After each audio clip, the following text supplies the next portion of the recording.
All right, so you've got a nutrition exam coming up. You've definitely come to the right place. Think of this as your ultimate study guide. We're going to cover everything you need to know so you can walk into that test feeling totally confident. Okay, so here's our game plan for today. First, we'll nail down what a balanced diet actually is. Then, we'll become experts on the food pyramid. After that, we'll look at some of the real-world roadblocks to eating healthy.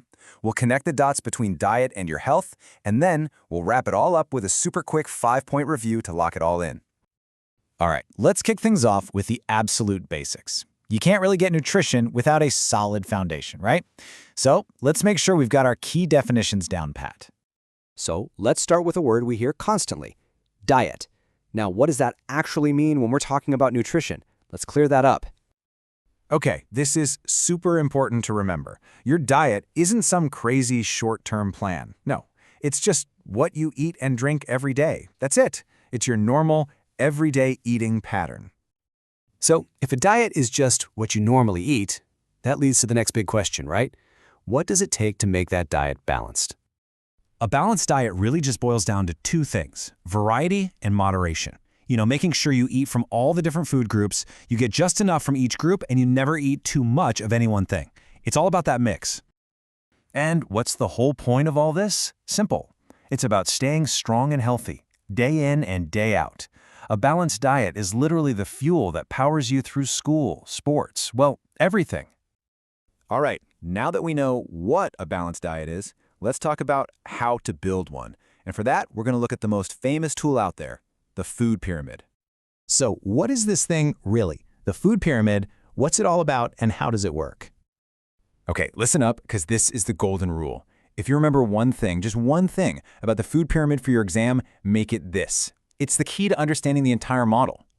Think of the bottom of the pyramid, the biggest part, as your foundation. This is where you find your main fuel: carbohydrates, fruits, and veggies. We're talking bread, rice, that kind of stuff. You should eat the most from this group because this is what gives you the energy to, do everything. Okay, moving up to the middle. Here we've got our proteins, things like meat, eggs, and dairy. I like to call these the body's building blocks. They help you grow and stay strong. You definitely need them, but in moderate amounts. Not quite as much as the stuff at the bottom. And then, all the way at the very tip top, you've got fats, oils, and sweets. Yeah, this is the tiny part for a reason. These are the foods you should use very, very sparingly. Think of them as a sometimes food, not an all-the-time food. So the food pyramid makes it all look pretty simple, right? But we all know real life can get in the way. So why is it sometimes so hard to eat well? Let's look at some of the roadblocks. Okay, so there are a bunch of common obstacles. Things like chronic illnesses can really mess with how your body uses food. Sometimes it's just about poor eating habits we've picked up over time.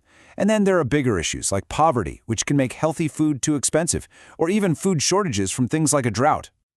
So what are the consequences? What happens when a diet stays unbalanced for a long time?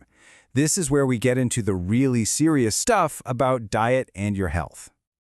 For your exam, you'll definitely want to know the difference between these two. Obesity is pretty straightforward. It's when someone's body weight is much higher than what's considered healthy. Diabetes, though, is different. That's all about how your body struggles to use blood sugar for energy. It's a processing problem. And you should know the key symptoms of diabetes. You might feel super thirsty and have to go to the bathroom a lot. That's your body trying to get rid of extra sugar. And because your body isn't getting energy the right way, you might have blurry vision or just feel tired all the time.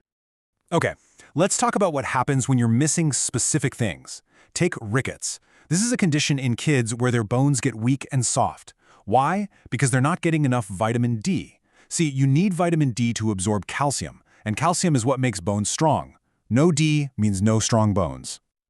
Here's another really serious one: kwashiorkor. This is what happens from a severe lack of protein. Remember those building blocks from the middle of the pyramid?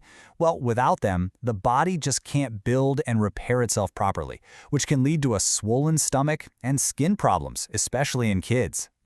And hey, let's not forget about our teeth. Tooth decay is a super simple 3-step process. Step 1, you eat too much sugar. Step 2, the bacteria in your mouth have a party and create acid. And step 3, that acid is strong enough to damage your teeth and boom, you've got cavities.